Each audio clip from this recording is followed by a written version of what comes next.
Hello, everyone, and welcome to another edition of Mormon Stories podcast. I'm your host, John DeLynn. It is March 23rd, 2017. I'm tuning in from the basement of my home in North Logan, Utah, and I'm really excited to have with me two people who have made a pretty big impact on Mormonism in a pretty short time.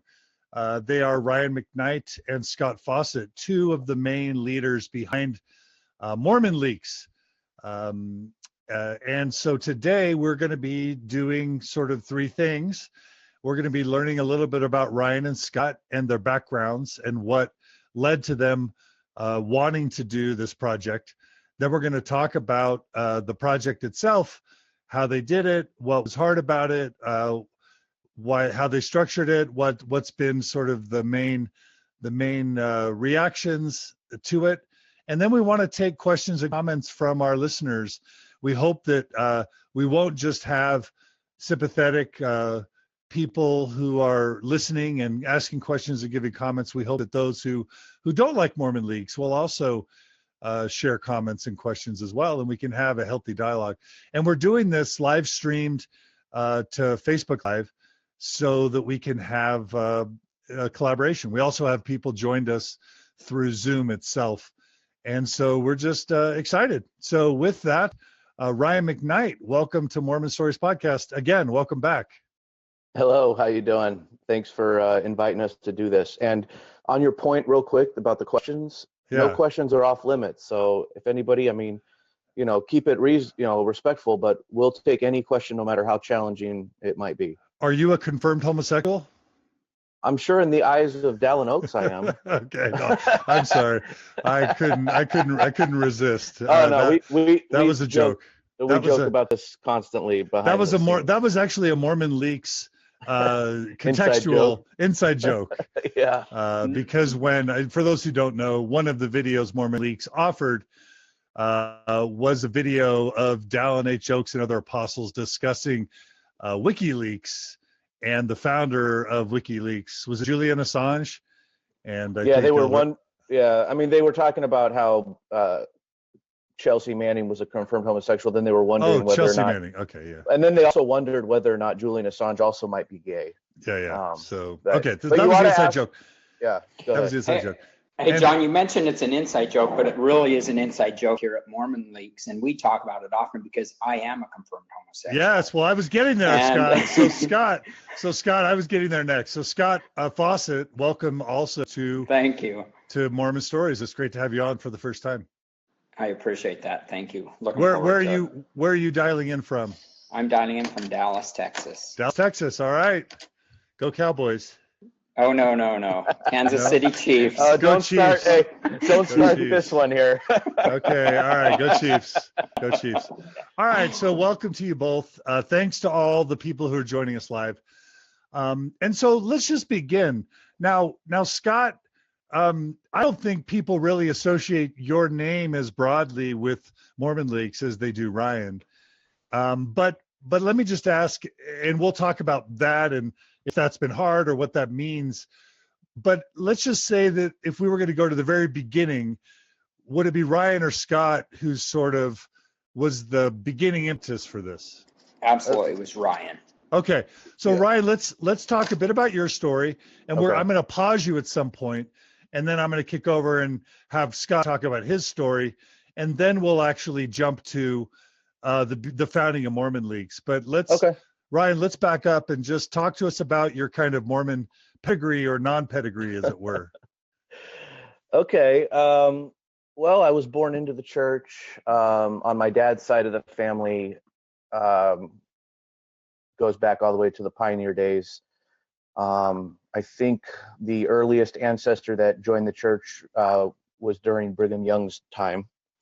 And he was actually part of the group of people who came down and at Brigham Young's direction and settled what is now Las Vegas. For those that don't know, Las Vegas was actually settled originally by the Mormons. Now, he wasn't anybody like famous or anything. He was just part of the group of people. So on my dad's side, there's definitely a long, rich history of Mormons. I'm related to a guy named last name Levitt. I'm blanking on his first name right now, but people from Las Vegas or St. George know exactly who I'm talking about because almost everybody is related to him. He had like 50 wives or something like that, and he lived in southern Utah and southern Nevada area, and a lot of people down here are related to him. It's kind of a big joke here in Las Vegas to say that you're related to this guy Levitt. But anyway, so my mom is a convert. She converted before she met my dad. And then, so I'm the oldest of 6 kids. And I mean, I kind of grew up in a normal, typical LDS family. I moved around a lot and mostly lived in places that were not with really very little to no LDS presence. So I was usually either the only one or one of a few Mormons, of my classmates. So that might be an experience that was different from most people that grew up in Utah. I was never surrounded by the Mormon machine, if you will. Okay. Is it Dudley Levitt? Is that the name? Yeah, that's it. Yeah. Dudley. Yeah. So Yeah. I'm related to one of his wives. I branched down from one of his wives. Yeah.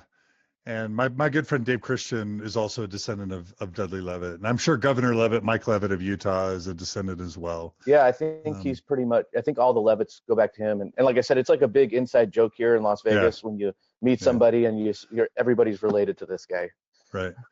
So in terms of your Mormon experience growing up, did you go to church as a kid? Did you sing the primary songs? Did you go to seminary? Did you believe it? Were you into it or not? Yeah, I mean, I was definitely into it. We went to church every Sunday. We even made every effort to go to church on vacation. When we were on vacation, we would always try to find a word. So we were definitely very dedicated to going to church on Sunday. And for the most part, we followed all of the tenets of Mormonism. I mean, maybe we watched football on Sunday, and I know some Mormons don't do that, but I would say that up till my mission, I would say that I was mostly 100% into it. I mean, obviously I had my moments of teen rebellion, but I wouldn't say that you goofed off a little bit as a teen.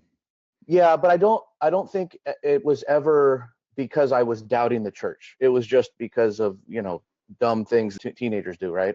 So And you said there were a few Mormons in your high school? Yeah. I mean, especially in high school, I was almost always like the only one in my grade level, and there might have been a couple in the whole school. So I grew up in South and Central America from 6th grade until I graduated, and so I went to private schools. Where? I lived in Venezuela, Guatemala, Honduras. I was in Peru a little bit. I graduated high school. Was your dad in the State Department? Yeah, basically. My dad worked for the government, yeah. Okay. Yeah. So is your Spanish super good? Yeah, well, I served my mission in Spain as well, and my wife is from Spain, and so I rarely, if ever, even speak English to my kids. Oh, wow. I didn't know that at all.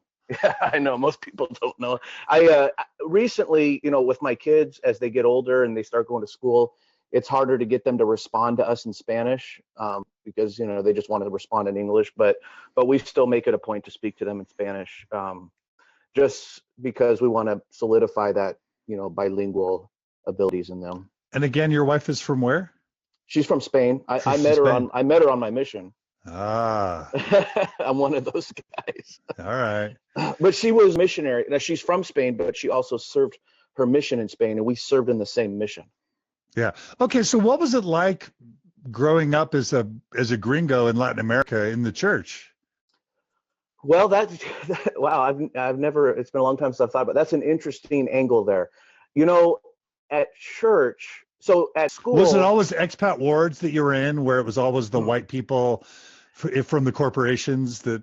Yes, but we didn't have our own ward, but we would all attend the same local ward no matter where we lived. Okay, so let's say Guatemala as an example.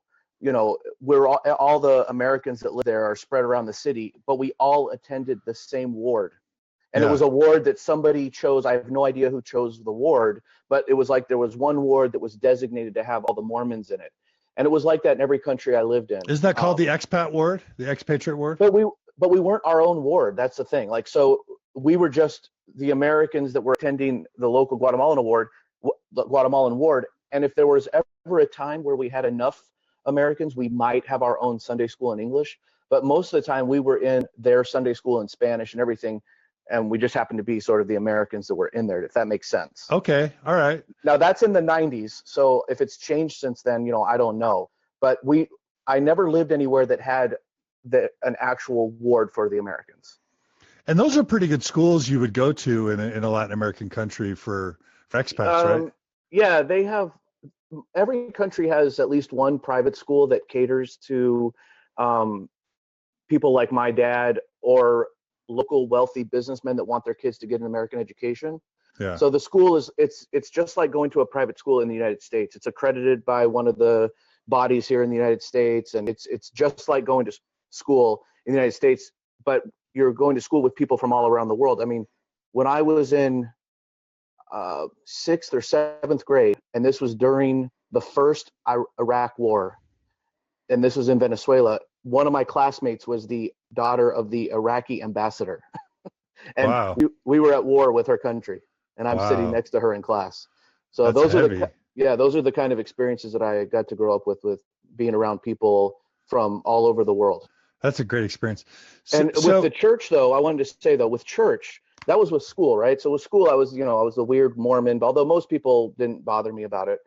But at church, one of the interesting things that we had to deal with was all of the local members, they assumed that just because we were American, that we were like filthy rich. And that was not the case. I mean, my dad worked for the government, so he made, like a middle-class income. But they just automatically assumed that we were millionaires. And it makes the relationship a little weird, to be perfectly honest with you. And but it was great experiences, and I had great friends there. And I had fun participating in all of the church activities there. And it's much like what you would experience here, maybe minus the Boy Scouts, because they don't do Boy Scouts there. I did Boy Scouts with just a regular troop that was not affiliated with the church. So were your ward friends your closest friends? No.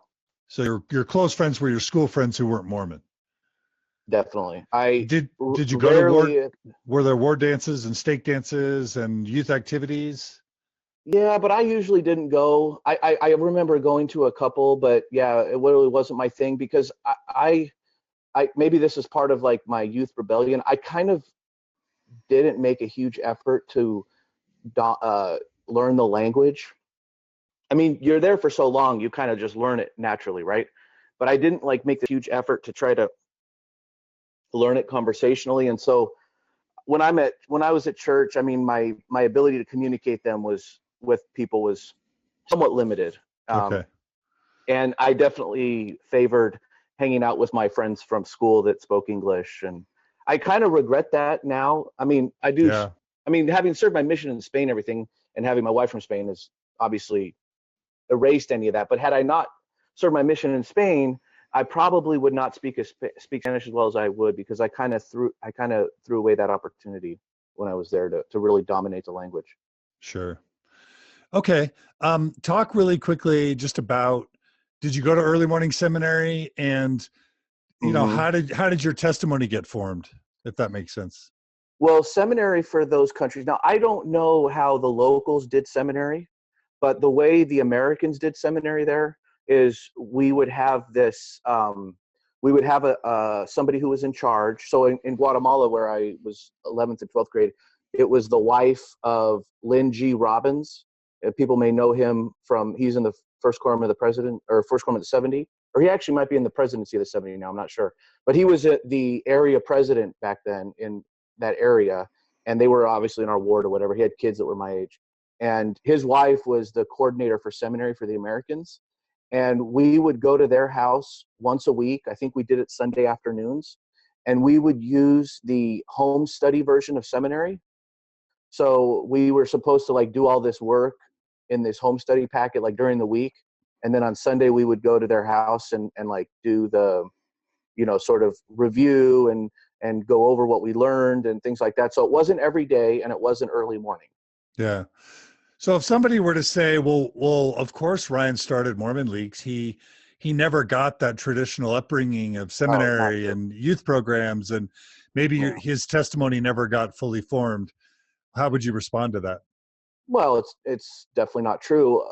I mean, I would say that up until my mission, or right before a mission, like many teenagers, I was probably relying heavily on my parents' testimony. So I wasn't necessarily like, you know, sharing Book of Mormons with all of my non-member classmates. And I wasn't that guy. I wasn't like getting up and bearing tearful testimony when I was a teenager, but I had zero doubt the church was true. I bought in hook, line, and sinker to everything I was taught. And in fact, one of the reinforcements for my testimony, and this was one of the biggest things that kept me going for as long as I did, is growing up in those countries, you come across all of this tour groups and all of these stories about, you know, the Book of Mormon having occurred in Central America, even more so than when you're here. It's really part of the narrative down there. It is. And, it is.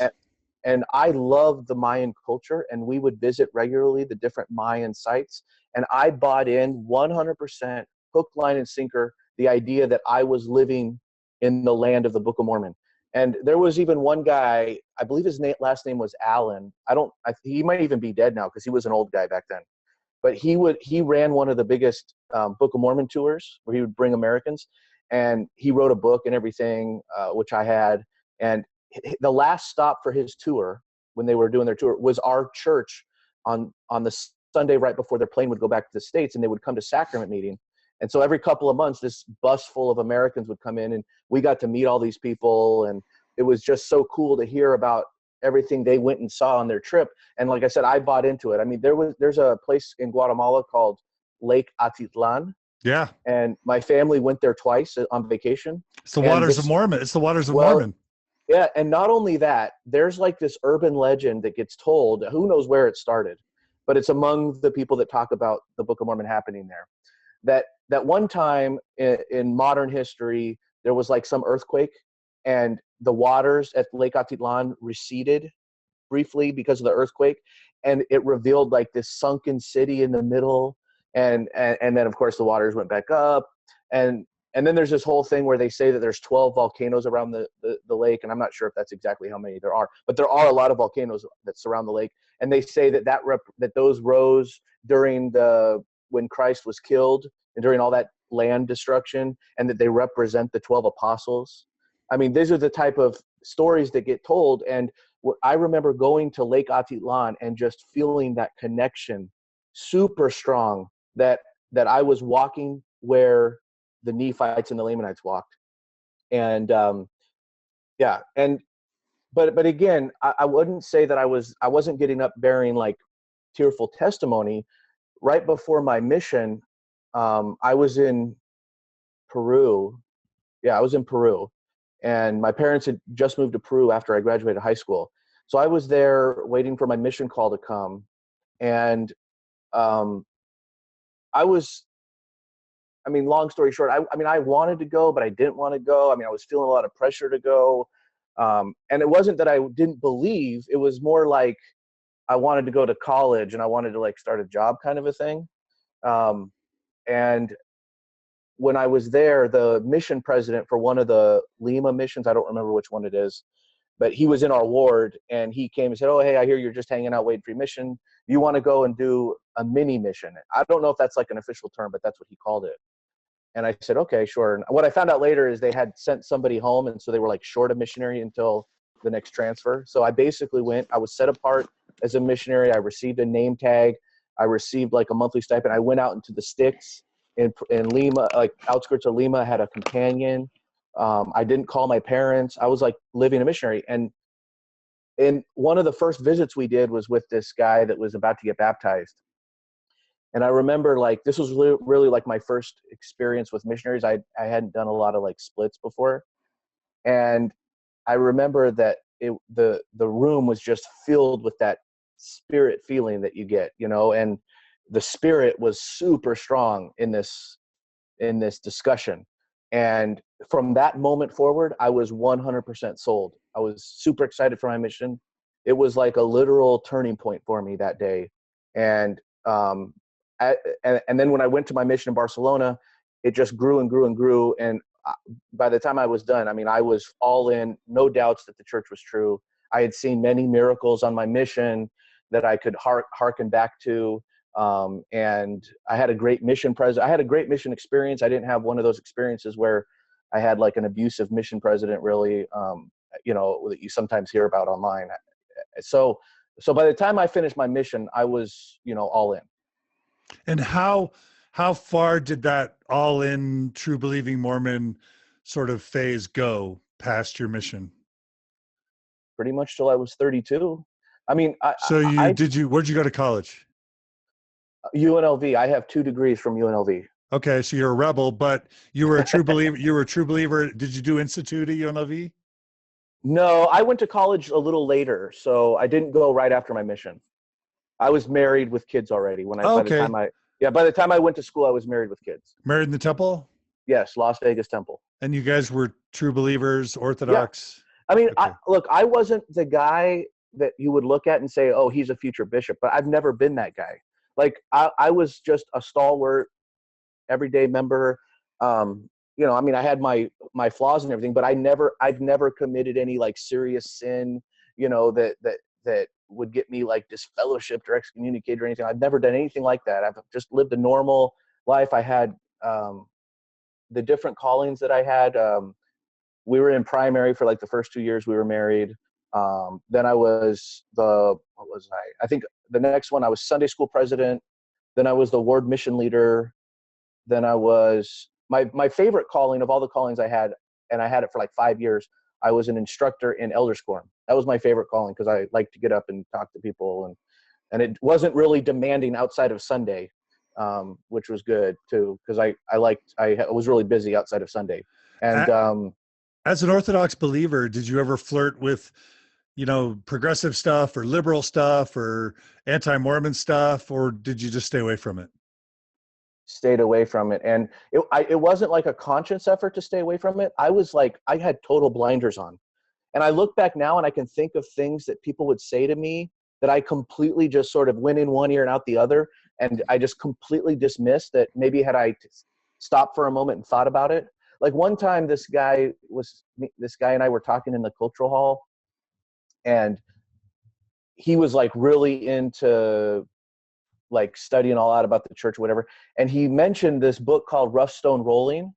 And I had like vaguely heard of the book, but I mean, I had never had no intention of reading it. And he said something about how he loved the book, but it was hard for him to read because there were things in it that bothered him. And at the time, like, I didn't even bat an eye when he said, like, I didn't even be like, I wasn't even like, well, what was it that bothered you? Like, it didn't even, I don't know, the blinders in that sense were so tight. And it's unfortunate because I've always been like a skeptic and a critical thinker my whole life. But when I would walk through the doors of the church, it was like a light switch that would just flip off when it came to critical thinking. And I didn't even, you know, engage in any discussions like that. So I look back now and I could maybe see some things that slightly bothered me that maybe were shelf items, but I didn't even really know what a shelf was. So I would not have told you, like, I would not have told you at the time that this was bothering me. It was just like little things that bothered me, and I got over it really quick. And now looking back to it, I realized it was probably a shelf item. Got it. All right. That's a fascinating introduction to your story, Ryan. Let me pause for a second and check in with our listeners. Kimberly's joined us. Steve's joined us. We've got 84 people joining us live on Facebook Live, another 23. So we're over 100 people, which is always fun. Cool. Kimberly says, hi, Steve. Let's see. Eric is asking if either you or Scott have a Julian Assange tattoo. I think that Eric's trying to be funny. Yeah. Heather wants to know if you're wearing a Make America Great Again hat, No. Ryan. Is that what you're wearing? I'm a proud closer. Put it closer. UNLV. Okay, it's a Rebel baseball. I'm a proud alumni. Okay. I bleed red, and even when I was a believing Mormon, I was never a fan of BYU sports. Right. Go Rebels. Yeah. I remember UNLV from my days growing up with Jerry Tarkanian and the Running Rebels in the 80s. That was fun. Scott, I'm assuming your cap is a Kansas City Chiefs hat. Is that right? Absolutely. All right. We'll get to you in just one second. So Mikey writes that Brother Alan was on a couples mission when he was in Bilbao, Spain from 94 to 96. Cool. So Omar joins us from Edmonton. All right. So we've got some great participation. Ryan, I love your story so far. I wouldn't have guessed some of that. So you were more Orthodox and sort of closed-minded than I would have pegged you for a longer amount of time than I would have pegged you, and knowing what you've done. Yeah. Yeah. And it was really due to a lack of opening my mind to other ideas, because it would not have been hard to convince me that there were issues with the church. Like when I finally did start to find these things out, it was a relatively quick turnaround. It's just that I just, didn't know. And, even like, I actually probably started changing politically a little bit before I changed religiously, actually. Sure. Yeah. And that may have helped prepare me for the ability to entertain the idea that there were problems with the church. Yeah, that makes sense. All right, Ryan. It's been great so far. Scott, let's switch over to you since we're interviewing both of you. Scott, why don't you go through the same questions? What's your Mormon pedigree? Your cred. Okay. Tell us about your Mormon cred. Just kind of a little bit of background. I grew up on a very small community of 120 people, all Mormon. And I was very active in the church. Where? Out by Roosevelt, Bluebell, Utah. Oh, wow. So, very, very small community. Very active in the church. Eagle Scout. I was an assistant scoutmaster. Went through, the Deacon's Quorum President, Teacher's Quorum, Priest Quorum, things like that. I attended the World Scout Jamboree in Australia when I was a senior in high school. And as a teenager, I was actually disfellowshipped for some time. Oh, wow. And at that time, I was given a priesthood blessing from my bishop and stake president that said if I would go on a mission, get married at the temple, have kids, I would be cured of my homosexual feelings. And that's what I did. Are you comfortable talking about that disfellowship at all? Okay, so absolutely. Talk, if you don't mind. I'm not trying to. Okay, so first, you were raised very Orthodox, right? Both your very parents. Much. Absolutely, my entire family. Parents, pioneer ancestry, and all that. Yes. And you were of how many kids? You were 8 siblings. 8 of us. Oh, wow. How young are you? Where are you in the order? I'm number 5 of 8, and my parents had 12 foster children as well. Holy moly. How many older brothers? I have 3 older brothers. There's actually a biological association between the more older brothers you have and the probability that you will be gay. That's just something that people don't know. And so I just want to call that out. It is interesting. The third male of a womb typically will be gay. Yeah. Yeah. I didn't know that, but I did know that the more older brothers you have, the higher the probability you'll be gay, according to science. So talk about, so you were devout growing up, super believing. When did you first start feeling that you might be gay? Probably about age 5. Oh, wow. That's early. I dealt with it my entire life. Never seriously dated girls. I did take a girl to junior prom, but never dated any in high school. And so, as I said, I was disfellowshipped as a teenager for about 6 months. And it was one of those things where... Was that because you started dating boys or what? Because of things that I was doing with other boys my age, absolutely. Okay, so and this isn't me trying to get like scandalous details. It's more trying to understand your story. No, so like, I guess normally it's puberty around 13 when a gay kid just starts like really feeling those attractions strongly. Was that the case for you or not? It was. Okay. And so by what age were you actually starting to have, intimate connections with boys? Like, how did that happen when you're devout Mormon? Probably like, about 12, 13. It actually started when I was staff at a scout camp, yeah. to be honest. Yeah. Because that's where a lot of boys are. Yep.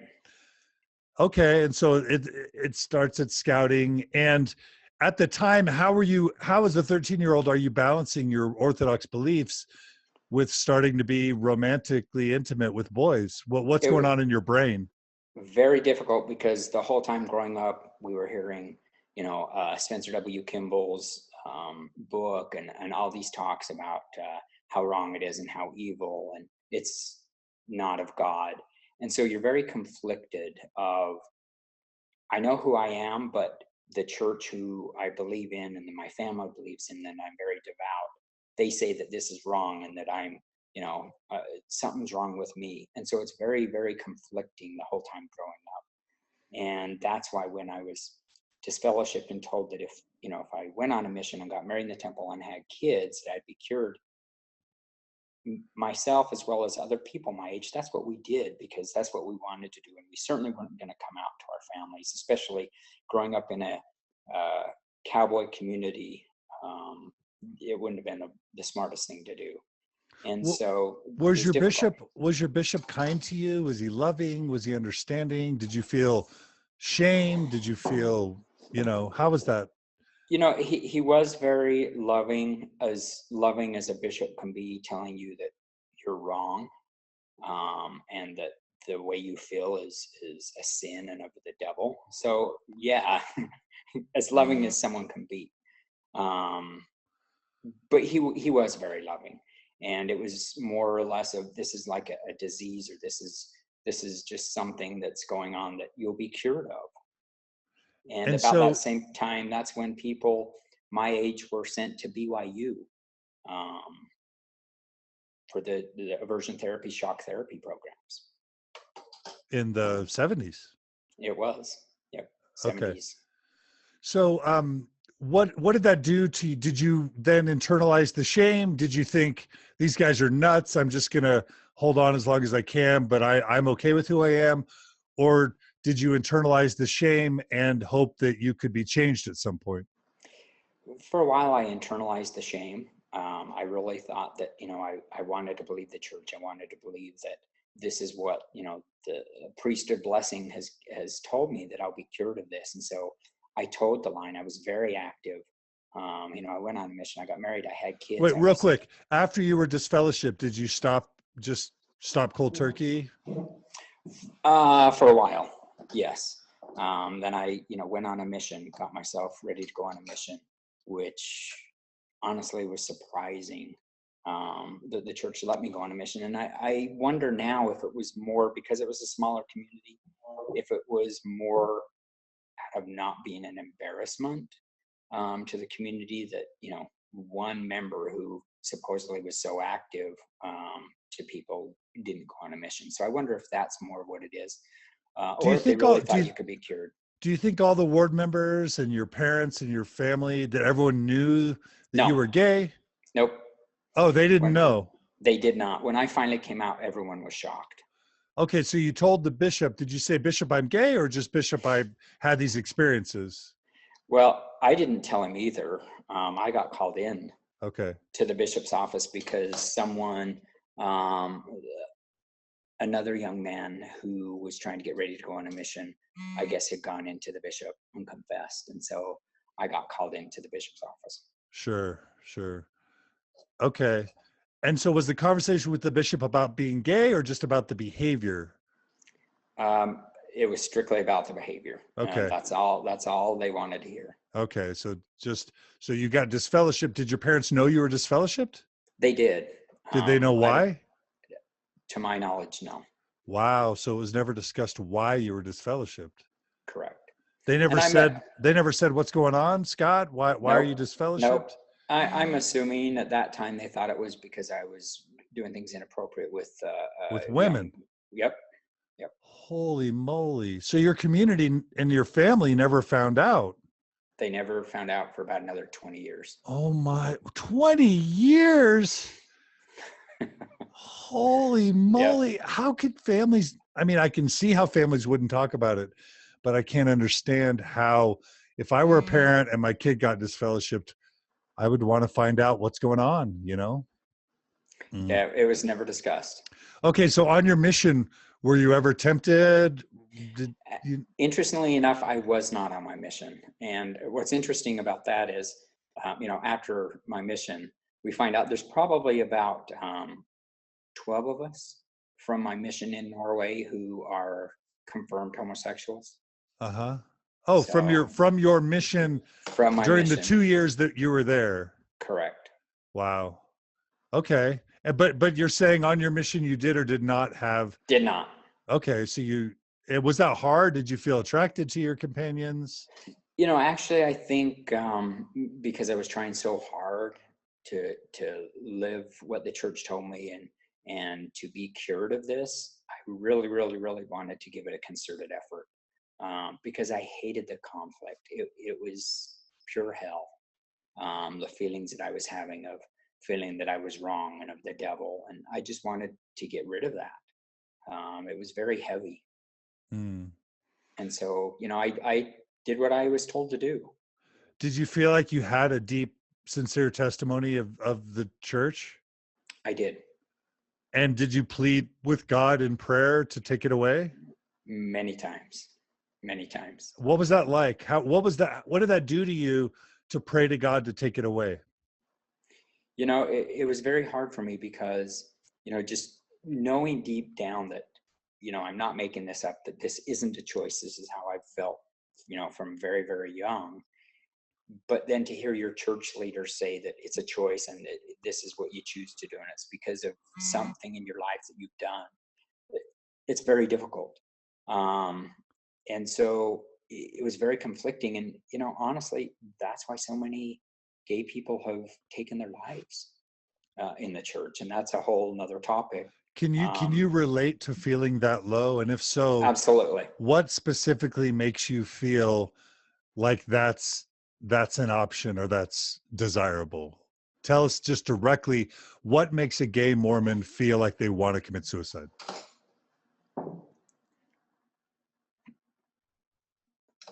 I think it's because your family, everything that you grew up, I raised my children in the church.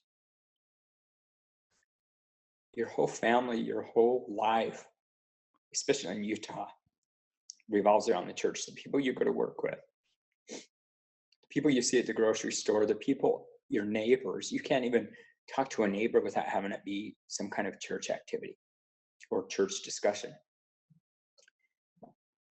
And you get to a point that you just want the pain to go away.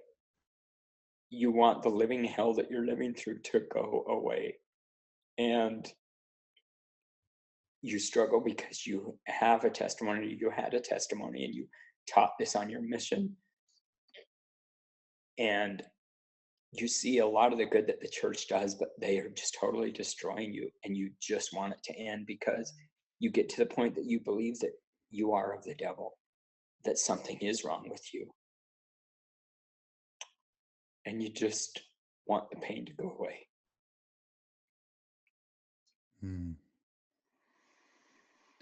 Thank you for sharing something so personal, Scott. I'm super glad you didn't take your life, by the way. As a psychologist, I know that it's not healthy and sustainable to feel that pain for so long. Did you find ways to self-medicate that pain away? Actually, the way I did it was just to be more involved in the church, to be, active. And I after my mission, I was the young men's president. I was in the elders quorum presidency. I was state clerk for 7 years, which then I was disfellowshipped for a year while I was a state clerk for the same thing. And then I was put into the Stake Young Men's presidency, and then as a ward clerk. And the way you self-medicate is just to involve yourself as much as you can with the church. And I got to the point when I was a state clerk, sitting through disciplinary councils. And, I was also a temple worker. And ironically, after my mission, I was called on an 18-month church service mission to translate for the first presidency. I was very, very involved in the church. What? Translate what? I translated the Scandinavian languages. A lot of them were disciplinary councils from English to the Scandinavian languages and back. But I translated for the first presidency, and I got to the point that I couldn't live the double life anymore. It was killing me. It literally was killing me. And I got to the point that I said to myself, if I don't do something, I will end up dead. And you were married and you what? I was married in the temple, and I had kids, and I How many couldn't do it kids? anymore. How many I kids? have 3 children. Did your wife know you were gay when you married her? Yes. And she was willing to do that? She was, because I would be cured. She believed that too. Yep. That's its whole podcast right there, brother. So how old were you when you reached that breaking point? Interestingly enough, it was when I was the state clerk, so I was probably 30, and we stayed married for 7 more years after that. Wow. We divorced for other reasons, and then once I was divorced, that's when I decided that I would live my life authentically, and I would live my life as a gay person. And, for the record, I still am a member of the church. I've been involved in organizing some of the mass resignations and involved there, but I still am a member of the church. And my children are still members. How old are you now? I'm 46. Okay, so you're younger than me.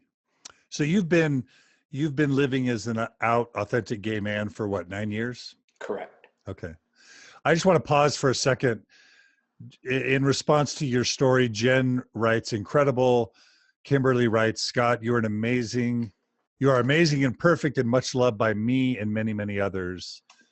Tracy sends lots of hearts. There's just a lot of people. Julie writes, Scott, thank you for sharing your story. Your story is so touching and so important. And I just want to reflect that I think you really hit a chord with our audience. So thank you. Thanks, John. And here's the thing. This isn't my story. This is the story of thousands and thousands and thousands of current members of the church, of former members of the church, and the story of people who don't dare come out, who don't have the courage, some who have taken their lives. And this is their story. I'm just one who's willing to be vocal about it. But we all have family, we all have neighbors, we all have friends who this is their story. We just don't know it. The November 2015 policy was very, very difficult for me. And many people would maybe remember that I went on the local news stations and spoke about that. How the church in Dallas? No, in Salt Lake. Oh, okay. I've just recently, I'm engaged to a man. Getting married this year. Congratulations. We'll live in Dallas. Thank you. As a matter of fact, we got engaged at Arrowhead Stadium during the Kansas City Chiefs playoff game. So, but the November 2015 policy really affected me. And I went on the news and I said, look, me as a teenager, I was basically commanded by the church, my church leaders, to go on a mission, get married in the temple, have kids. And now the kids that the church commanded me to have are being used as pawns against me. They had nothing to do with this. The children of gay parents had absolutely nothing to do with. They had no choice in this matter. And the church is punishing them because something I did. If the church doesn't want me as a gay man in their church, I'm okay with that. I'm an adult. I made the choice not to be gay, but I did make the choice to live my life as a gay man. openly, but my kids had nothing to do with this, and they're the ones being punished. Yeah. All right, Scott. Thank you for sharing your story. And we've got a lot more to talk about, but I think that gives us a really good sense for kind of your early years and what context kind of took you to the point of wanting to be involved in MormonLeaks. So we're going to come back to several things you've talked about. One of our listeners asked for clarification, asking if you said shock therapy, and indeed, yes. At BYU, this is Morgan's question, and yes, at BYU, electroshock aversion therapy was used in the 70s to try and apply behavioral conditioning practices to gay people to try and take that away. So yes, that did happen at BYU. Danae and others were questioning that. Okay, so Ryan, let's come back to you. I want to thank our listeners for comments and questions. So Ryan, when and how did things unravel for you? So when in 2013, well, actually in 2010 or 11, I don't recall exactly what year, my sister, the one just below me, born after me, she got married to a returned missionary, not in the temple. And it was kind of known that they didn't go to church, but it was never really talked about as to the reasons why. It was kind of one of those like don't ask, don't tell situations. They got married by the bishop in his backyard in Utah, and they weren't vocal about the fact that they didn't go to church, and it's just not their personality. And it was kind of assumed because my brother-in-law's like a really smart guy. Like he has a PhD in, some science, something that makes my head hurt. So it was kind of like the assumption was, oh, he's like too smart for his own good or some stupid thing like that, but that wasn't based on anything he ever said. So my wife was pretty close to my sister and would occasionally talk to her on the phone, and the conversation of sort of going back to church would sometimes come up, almost like in a member missionary type way. And, nothing ever really, my sister would just be very politely somehow tell her that, she's not going to go back to church now. And my wife would like hear through the grapevine of like my family and her, I was never really part of these conversations, that it had something to do with polygamy was the reason why they didn't go to church anymore. And I didn't even know if this was like true or if it was just a rumor or what. And I would tell my wife, like my wife would ask me about it because we knew like the whitewash version of polygamy, and neither my wife or I really saw it as a legitimate reason to leave the church. And I would like brush it off and tell my wife that it was just an excuse they were using, if that was even the real reason. And then one day, after my wife had mentioned this to me again, this would have been in sometime in mid-June of 2013. I'm like, why would somebody leave the church over some ridiculous thing like polygamy? So I said, well, let me just try to understand the other side. Maybe my wife, if she understands the other side, maybe she can say something or something like that would, maybe have an effect. So I do some Google search about polygamy. I don't remember exactly what I put in. And one of the first things I came across was that Joseph Smith had married teenagers. Now, I knew he was a polygamist, Joseph Smith. I know a lot of members for a long time didn't even know that. They thought polygamy started with Brigham Young. But I did know that Joseph Smith was a polygamist. But I had no idea about, teenage brides. And when I read this, I thought, well, he must have read this lie on the internet because there's no way this is true. I 100% did not believe it. And of course, as I'm reading this website, I think it might have been Mormon Think, but I'm not sure of the first website I went to. I don't remember.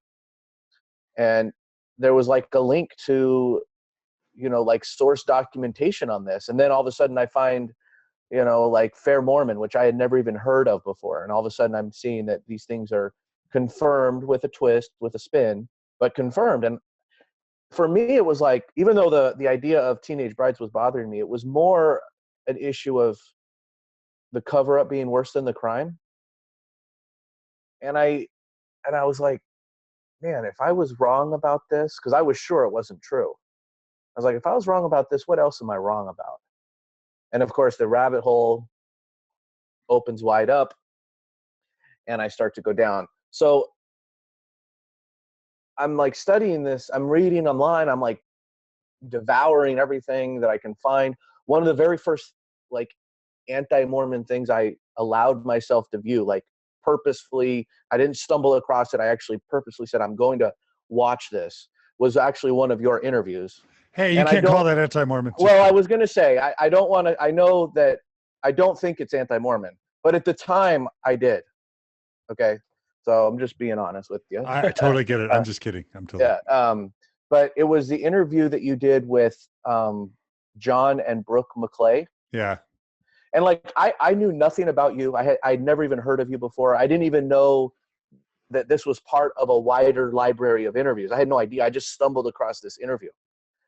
And I was captivated by their story because I heard so much of myself in John's voice. Even though we had very different lives, there was still something about his belief and his surprise, when learning things, and his seeking answers to no avail, that just really connected with me. And I said, man, maybe there's something to this. And then I find the CES-letter, which at the time really hadn't even gone viral yet. It really wasn't known outside of Reddit at the time. A little bit, but it wasn't what it is today. I think it had just been written in April of 2013, and this is like late June 2013 that I'm finding the CS-letter. And the CS-letter for me, what it did was, because I had already read like Mormon Think, and I had already watched several of your interviews, what the CS-letter did was it took all of this information that I'd been reading all over the place, and it packaged it up in a really organized, easy to read format that sort of tied it all together. And I said, oh my goodness, this is what I've been reading. And I wasn't to the point yet where I didn't believe. I was at a stage where I was definitely having massive doubts, but I was still convinced that, well, I didn't doubt the truthfulness of any of this information. So I didn't think like the CS-letter was full of lies or anything, but I was convinced that there was an explanation out there that I just hadn't found yet, that would make it all make sense. So I'm seeking this explanation, and it's consuming me, right? And I'm not telling my wife about this because I was pretty sure, especially because I'm reading on all these stories about how this ends up in divorce. I was pretty sure that my wife was going to have one of those negative reactions that I was reading about, because my wife was always, if there was a spiritual anchor in our household, it was my wife. And and I also, my 10-year anniversary was coming up, and I had like this whole big thing planned that I had started planning before I even found any of this stuff, and I didn't want to like ruin our 10-year anniversary. And then also we had just signed a contract on a house that we were building, and I'm like taking everything to like these crazy conclusions. Like, okay, if I get divorced, I don't want to lose this house. Like, I really want to get the house, so maybe I should wait to tell her till after we're in the house, because I can keep the house or something. Or I'm going through all this crazy scenarios in my mind, right? So we go on our 10-year anniversary date, and I act like everything's normal. We had a great time. And now I'm like, okay, that's over. Now, okay, am I going to wait till we get into the house and do like a slow fade that I keep reading about online, whatever? And like a week after our anniversary, we were at church, sacrament meeting ended. We were in the overflow. Everybody clears out to go to their classes. We ended up by ourselves in the overflow talking about something that had nothing to do with any of this. I don't remember what we were talking about. We were talking about something, and there was like a pause in the conversation, like a natural pause. And I was looking at her, and I was like overcome with this feeling, the spirit, if you want to call it that. But it was that type of a feeling that I could not continue living this lie. Because, even though just like everybody's told lies in their life, like I'm not the kind of person that can really like lead a double life. Like it's just not part of my personality. And so I couldn't do this. Is, you know, we're 3-4 weeks into this, and I just couldn't do it anymore. So I said, I got to tell you something. I think the church might not be true. It was just rip the Band-Aid off. And she started crying immediately. And I said, well, you know, I want to talk about this. We've got to talk about this. And I didn't have my computer with me. I didn't even have a smartphone at the time.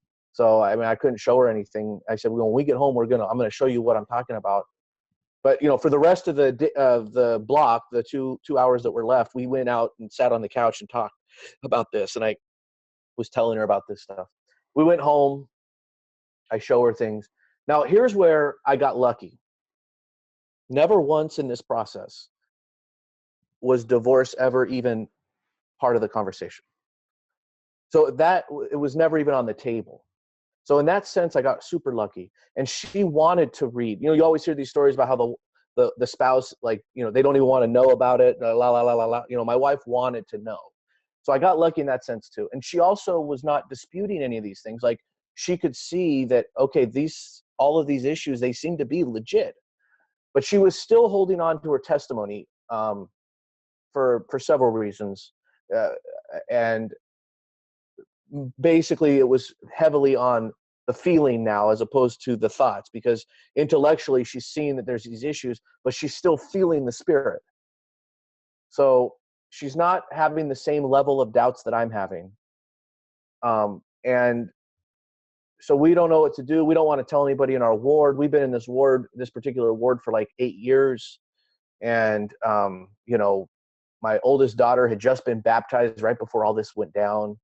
And we just didn't know how to handle this whole situation. So we reached out to my mission president, who was at the time and still is in the First Quorum of the 70.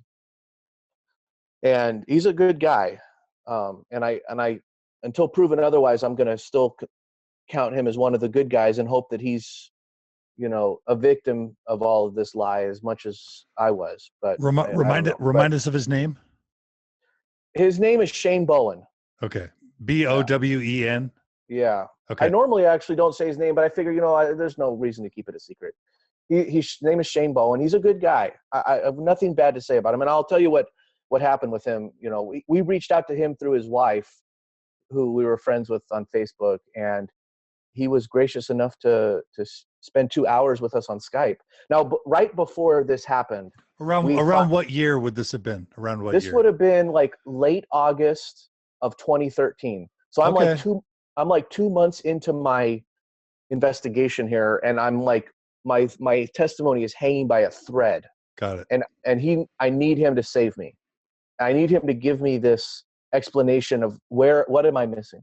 Now, like a week or two prior to that, we did finally go to my bishop, and we went together, and I said to him, Bishop, and I was in the young men's presidency at the time, although I was about to be released because we were like a week or two away from moving to our new house in a new state.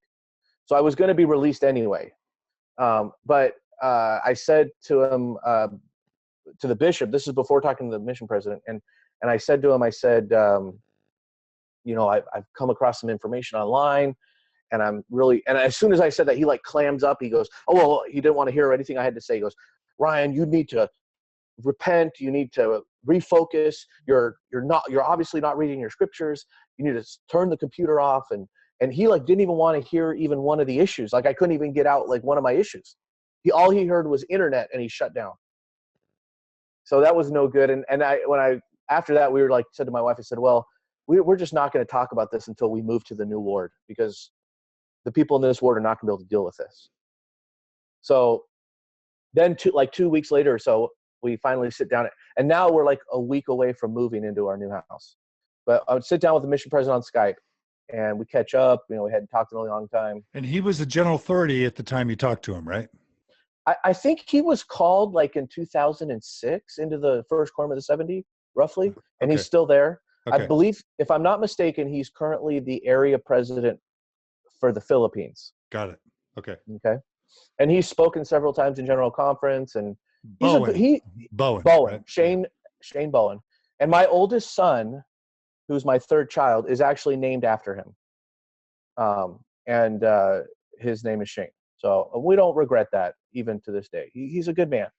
So we sit down, and I had sent him prior to this, I had sent him sort of like my own CES letter, if you will. I mean, it wasn't as comprehensive as a CS letter, but it was like 20 pages of like the major questions that I had and like some citations, like some sources where I was getting the information from. So I sent him that previous, and he said that he read it, and I'll take his word for that. But we went through each one, and he never interrupted me. Like, he never cut me off.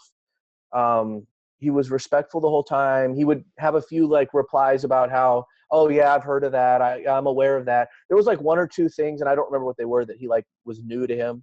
But for the most part, he said he knew about all of these issues. And we get to the end, and well, first of all, before I tell you what his final thoughts were, he did mention, now this is summer of 2013. First essay came out in like December 2015 or 2013 of that year, right? First essay came out December of 2013, I think. So a couple months later, he told me that the church was about to publish some essays that were going to help me. So he obviously was in the loop on that. And I've since found out he serves on the executive committee for Correlation. So he's involved in these things. But anyway, in the end, he says, you know, you've done some great research. I can't dispute anything you said. As far as I know, everything you said is accurate. And he says, there's really no answer that's, at least like, there's no answer that you're looking for. He said, the only answer that exists is the answer that you're going to get through the Holy Ghost, telling you that the church is true. And I said to him, I said, look, President, I can understand where you're coming from, but this is not going to work for me anymore. And I pulled out my scriptures, and there was something in the Bible dictionary that I had heard at church like a couple weeks prior. And it was in the definition of faith, and it's the second paragraph. And I'm going to paraphrase. Everybody can go look it up to get the exact words. But it says something to the effect of true faith, perfect faith requires correct knowledge, something like this. And I said, that doesn't mean you have to know everything, but what it means is that your faith, in order for it to be true and perfect, has to be based on correct knowledge to the extent that we can have correct knowledge. And I said, up until this point, my faith has been based on lies, and it doesn't work anymore. I cannot rely on faith anymore like I was previous.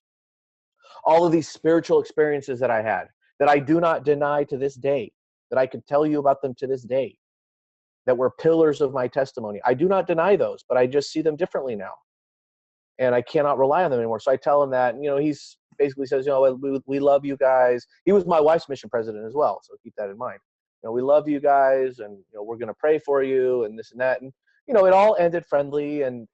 But when that phone call ended, I said to my wife, I said, this might be it, because I didn't necessarily expect him to have an answer, you know, in the spur of the moment, but I expected him to say, you know, I know there's an answer here. Let me get back to you in a couple of days. But he didn't even say that. Like, he definitively said, you're right about all these issues. They're valid issues, but you got to rely on faith. You know, this was his line. And I just, you know, and it bothered my wife as well. Now, my wife is still proceeding as a believer in spite of it, but it bothered her as well. She was pretty confident that we were going to get some answers from him. And so what I did was really quickly. Yeah, go ahead. Steve Holbrook writes, first essays were November 2013. Adam writes, he loves your integrity. Teresa really liked that statement, faith based on lies. And Cameron wrote, perfect faith requires correct knowledge. That is really profound. We can't be afraid of knowledge. So I just wanted to confirm that I had a personal conversation with Marlon Jensen about all these issues, and he admitted to me that the church decided somewhere in 2012, I think it must have been in reaction to the Swedish rescue and Marlon's many attempts to field calls and questions about these issues. Marlon Jensen told me, we've pretty much determined that once someone goes down the rabbit hole, you can't ever get them back. and that's why I don't think the essays were written with a sincere attempt to resolve questions, because I think they knew that wouldn't actually achieve anything. I think that the changes made with CES, with the church curriculum, with the essays, were meant to get rid of that original concern you had, which is feeling betrayed over trying to actually resolve the issues, and saying if we can bake minimal, heavily contextualized exposure to these issues and inoculate people in their youth and in their adulthood, then we have plausible deniability that we actually kept these things from people. But we're not going to do a sincere effort at educating and addressing the issues. Anyway, I just wanted to add that. Yeah, no, and that makes sense. And I think the essays can work to possibly prevent some people from even going down the rabbit hole. It's like they look at the essays and they satisfy their initial needs, and the rabbit hole is shut, and they kind of stop there. Summer writes, the essays were meant to Animal Farm the members. I think that's brilliant. Yeah. Really quick, Lawana writes, how do you reconcile your spiritual experiences now? You just do briefly, because we don't have time to go too much. Yeah, I mean, they're just life experiences that we all have, no matter what background we come from, what religion we come from. We all have powerful interpersonal experiences with people where we are overcome with strong emotions. And that's what happened. I was overcome in situations, in personal interactions with people, and I was overcome with a strong emotional connection. And I thought it was God or the Holy Ghost touching me, and really it was just a natural thing that happens to everybody, pure and simple. Yeah. So okay. Go ahead. So yeah, tell us where you were going next. Well, I just really quick, sort of completing sort of me leaving the church. So we said after this conversation with the mission president, we're like days away from moving. So I still wasn't 100% sure what I wanted to do, but I was pretty sure I was going to at least take a break from church. So I said, okay, when we go to this new ward that's in a new state, and I said, I'll go to church with you. I'm telling my wife this, and I'll go to sacrament meeting, and then I'll watch the boys in the hallway, because my two youngest were not even nursery age yet. And I'll watch them in the hallway. You go to your classes. I said, I'm not going to talk to people about the church, but if anybody asks me, I am not a member anymore. That's the way I'm going to approach them. So this worked for like 3 weeks. And like the third or fourth weekend, somebody, I don't remember if it was like testimony or if it was just a talk, but some guy's up talking about Joseph Smith. And he starts talking about how Joseph Smith is one of the purest, most honest, best, every superlative in the book person to ever live. And I got, for the first time in my life, I had like this panic attack. I started shaking. Hang on one second. Hey boys, you guys need to go outside, okay? Sorry guys, I know this is live. Hey, what do you need? It's the little McKnights. It's good. Okay, Ryan, go downstairs. I'll mute you for a second. No, it's good. They're gone. Okay. So I told my wife after, I said, I can't do this anymore. And I said, I'll stay home with the boys if you want. I'll have the house cleaned and food ready when you come home. And she was fine. She understood, because it was bothering her too. Not as much as me, but it was bothering her too. So she understood. And so I stopped going to church. The elders quorum president and the bishop came over a couple of times, but I was like, hey, if you guys want to come and do your home teaching with my wife, that's fine. I said, but I'm not a member. And they would do these like vague attempts to like explore why I left the church. But as soon as we got into the meat of it, you could tell they didn't want to talk about it. And they stopped coming after like a couple of months. And then my wife and I were, I was in this angry, bitter mode that we all go through.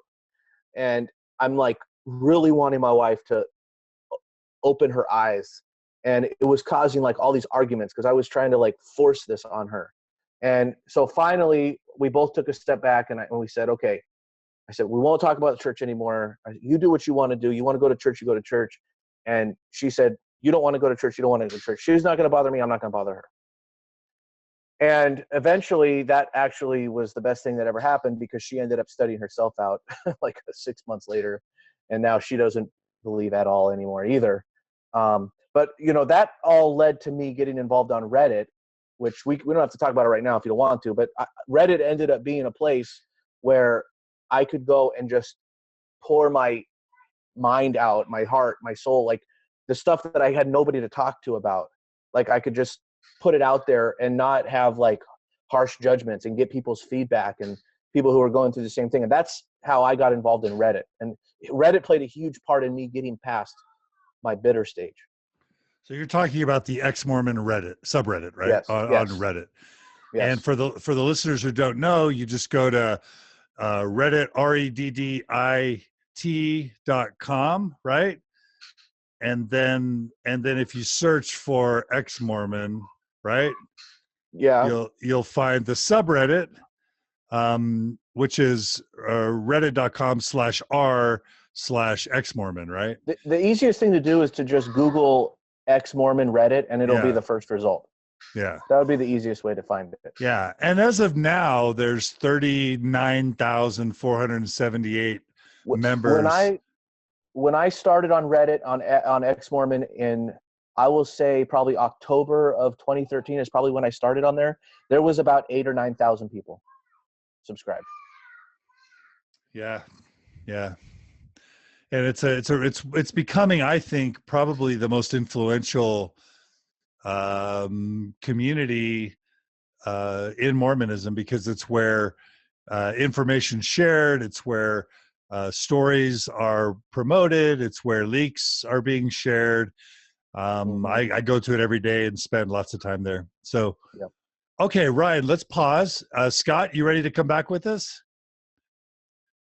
Yep. Okay, so I'm here. So Scott, let's just say 9 years ago, you decide you can't live it anymore.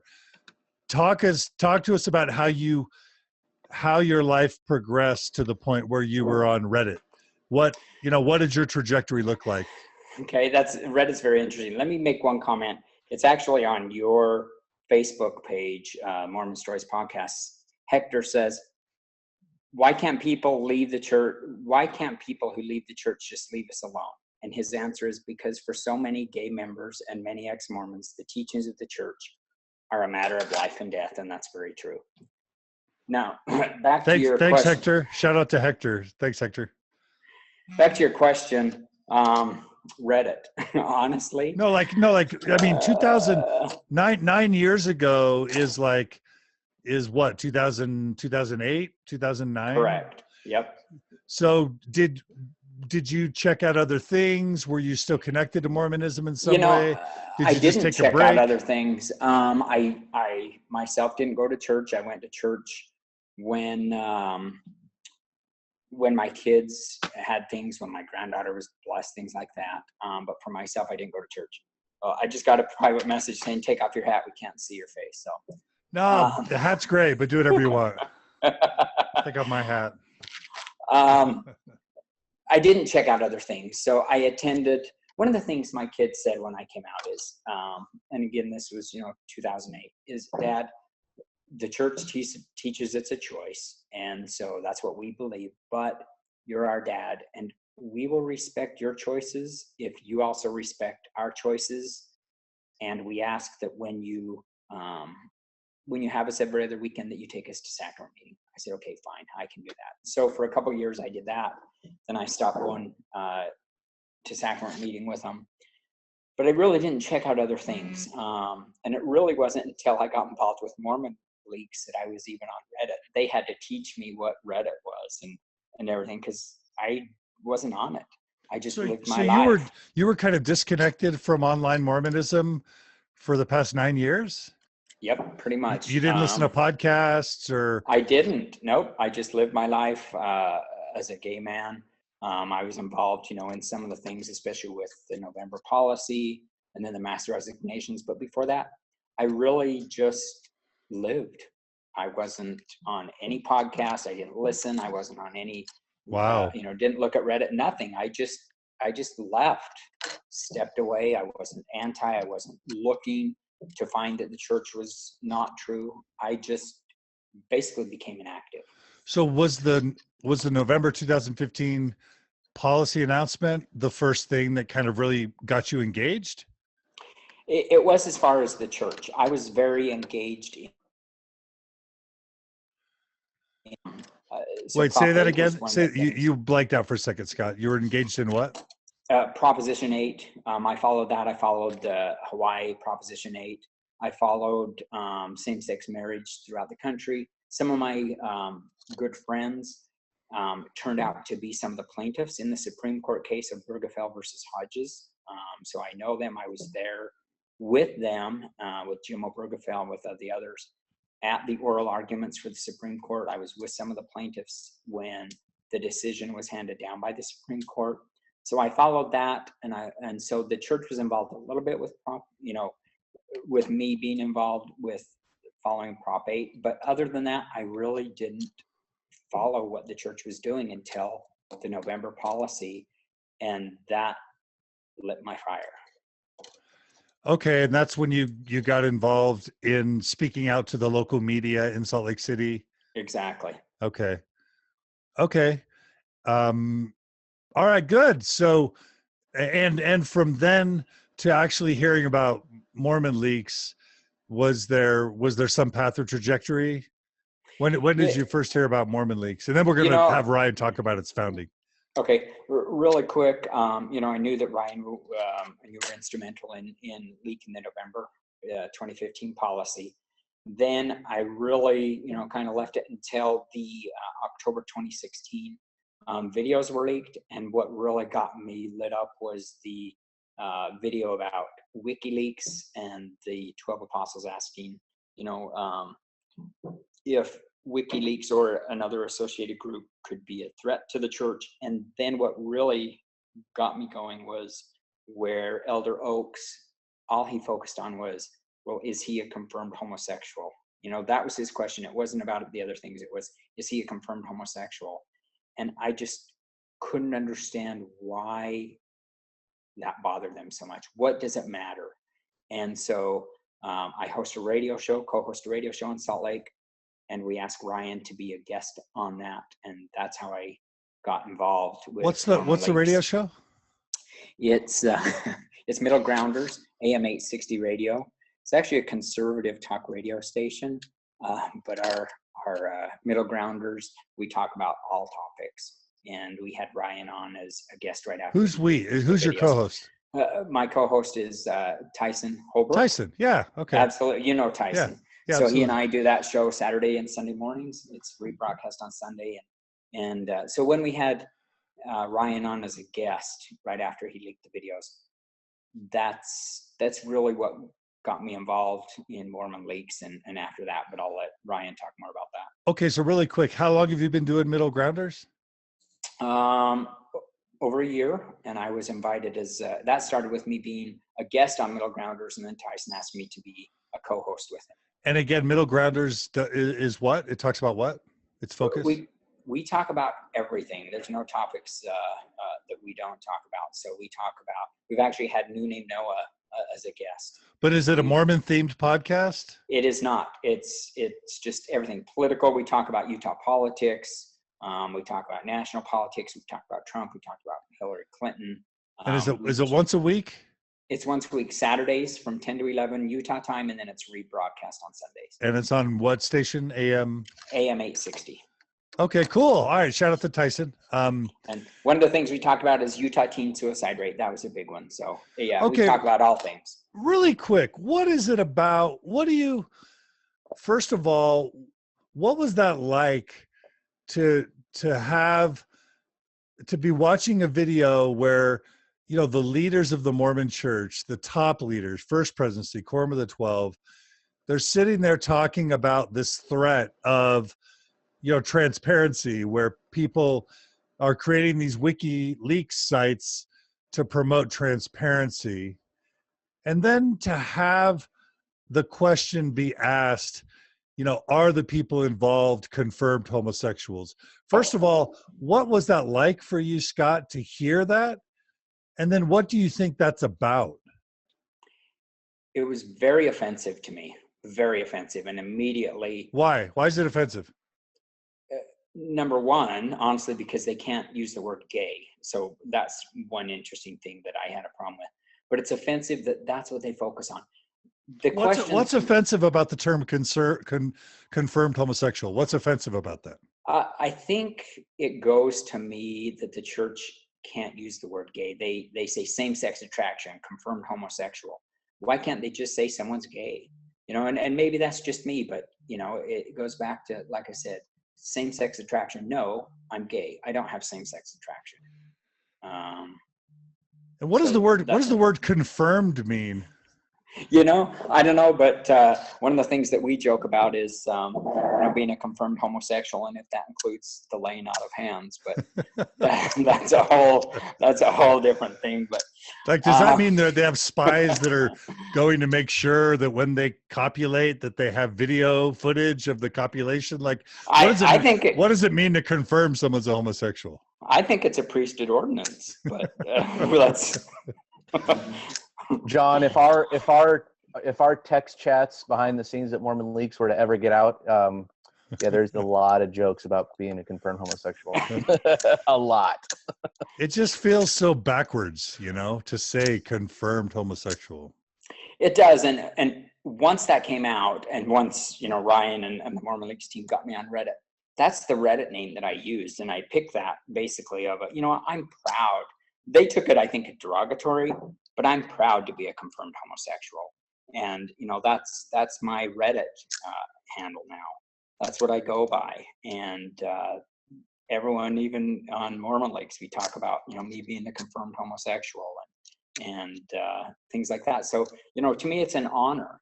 I don't think that's what they were taking it, but it was very offensive to me that Elder Oaks wasn't even concerned in my mind about the topic at hand, which was, is WikiLeaks or other leak groups like that a threat to the church? Or how about something deeper?